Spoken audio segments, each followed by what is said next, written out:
नमस्कार दोस्तों। उत्तर प्रदेश की अंतिम चरण की 13 लोकसभा सीटों पर 1 जून को वोटिंग होनी। 7वें चरण के चुनावी अग्नि परीक्षा पूर्वांचल के रण में होनी है, जहां पर बीजेपी को जातियों के सियासी चक्रव्यूह को तोड़ने की है, तो बसपा के लिए सबसे बड़ी चुनौती अपने सियासी आधार को बचाए रखने की है। इंडिया गठबंधन ने पिछड़ों और दलितों के मतदाताओं की निर्णायक भूमिका को देखते हुए दांव खेला है। इस चरण में 5 सीटें यूपी के सीएम आदित्यनाथ योगी के गृह जिले गोरखपुर के आसपास की हैं, तो 4 सीटें पीएम मोदी के चुनाव वाराणसी क्षेत्र की सटी हुई हैं। ऐसे में देखना होगा कि यूपी के फाइनल चरण में एनडीए और इंडिया गठबंधन में कौन पूर्वांचल का बेड़ा पार करेगा। आइए समीकरण समझते हैं। 7वें चरण में वाराणसी, गोरखपुर, मिर्जापुर, चंदौली, घोसी, गाजीपुर, महाराजगंज, कुशीनगर, देवरिया, बांसगांव, सलेमपुर, बलिया और रॉबर्ट्सगंज सीट पर चुनाव। ये सभी सीटें पूर्वांचल क्षेत्र में आती हैं। 2019 की बात करें तो इन 13 सीटों पर बीजेपी ने 9 सीटें जीती थी और 2 सीटें उसके सहयोगी अपना दल एस जीती थी। गाजीपुर और घोसी सीट बसपा के खाते में गई थी, लेकिन सपा बसपा दोनों 2019 में साथ थे, पर इस साल नहीं है और इस साल साथ में चुनाव नहीं लड़ रही। सपा कांग्रेस मिलकर मैदान में है, तो बीजेपी ने ओम प्रकाश राजभर की सुबह सपा, अनुप्रिया पटेल की अपना दल एस और संजय निषाद की निषाद पार्टी से हाथ मिला रखा है।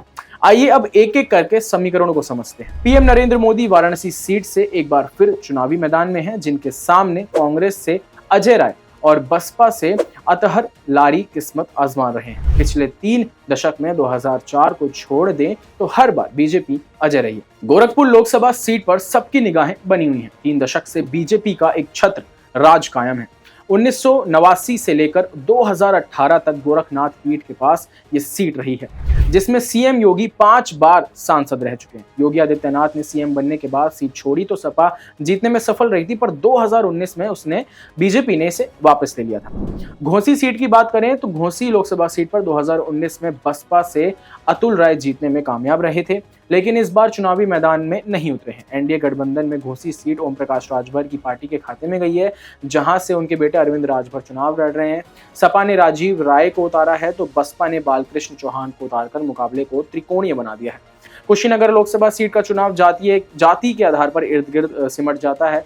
कुशीनगर सीट पर बीजेपी ने अपने मौजूदा सांसद विजय कुमार दुबे को उतारा है, तो सपा ने बीजेपी के ही पूर्व विधायक जन्मजय सिंह के बेटे अजय प्रताप सिंह को उतारा है। आइए बलिया सीट की बात करते हैं। बलिया लोकसभा सीट पर सभी की निगाहें लगी हुई हैं। पूर्व पीएम चंद्रशेखर की परंपरागत सीट से उनके बेटे नीरज शेखर सपा से पाला बदलकर बीजेपी के टिकट पर चुनावी मैदान में है। गाजीपुर लोकसभा सीट पर अफजाल अंसारी इस बार सपा के सिंबल पर चुनाव लड़ रहे हैं। बीजेपी से पारसनाथ राय और बसपा से उमेश सिंह चुनावी मैदान में है।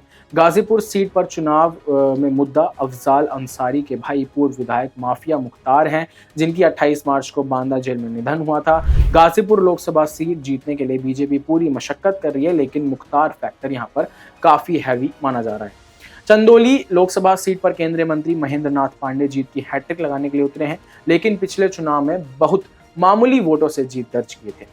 सपा ने इस बार चंदौली लोकसभा सीट पर ठाकुर चेहरे के तौर पर वीरेंद्र सिंह को उतारा है। मिर्जापुर लोकसभा सीट पर तीसरी बार अपना दल एस की अध्यक्ष अनुप्रिया पटेल उतरी हैं, जिनके सामने सपा के रामेश चंद बिंद और बसपा मनीष तिवारी मैदान में है। बीजेपी से गठबंधन के चलते अनुप्रिया पटेल 2014 और 2019 में मिर्जापुर सीट से जीतने में कामयाब रही थी, लेकिन इस बार चुनाव में जिस तरह से उनके खिलाफ सपा ने दाव चला है, उससे सियासी राह काफी मुश्किल भरी हो रही है। महाराजगंज लोकसभा सीट पर इस बार चौधरी बनाम चौधरी की लड़ाई है। बीजेपी से केंद्रीय मंत्री पंकज चौधरी मैदान में हैं, तो कांग्रेस से वीरेंद्र चौधरी चुनाव लड़ रहे हैं। देवरिया लोकसभा सीट पर ब्राह्मण बहुल मानी जाती है। बीजेपी से शशांक मणि त्रिपाठी मैदान में है, तो कांग्रेस से अखिलेश सिंह। सलेमपुर लोकसभा सीट पर बीजेपी के रविंद्र कुशवाहा जीत की हैट्रिक लगाने के लिए मूड में उतरे हैं, जिनके सामने सपा कांग्रेस से शंकर राजभर और बसपा से भीम राजभर किस्मत आजमा रहे हैं। इस सीट पर कुशवाहा और राजभर वोटर बड़ी संख्या में है।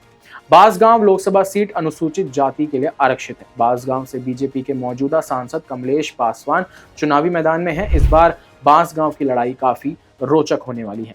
अनुसूचित जनजाति के लिए आरक्षित रॉबर्ट्सगंज सीट पर अपना दल एस से रिंकी सिंह कोल चुनावी मैदान में है, तो सपा से छोटे लाल खरवार और बसपा से धनेश्वर गौतम किस्मत आजमा रहे हैं। 2019 में अपना दल एस ये सीट जीतने में कामयाब रही थी, लेकिन इस बार मौजूदा सांसद का टिकट काटकर नए चेहरे पर दाव लगाया। लेकिन जातियों के इर्द गिर्द सिमटा हुआ चुनाव रिंकी कोल के लिए चुनौती खड़ी कर सकता है। क्या होगा इस बार 7वें और आखिरी चरण में यूपी का समीकरण, ये तो खैर वक्त ही बताएगा। चुनाव से जुड़ी सभी बड़ी खबरों और अपडेट्स के लिए देखते रहिए क्लिक इंडिया। धन्यवाद।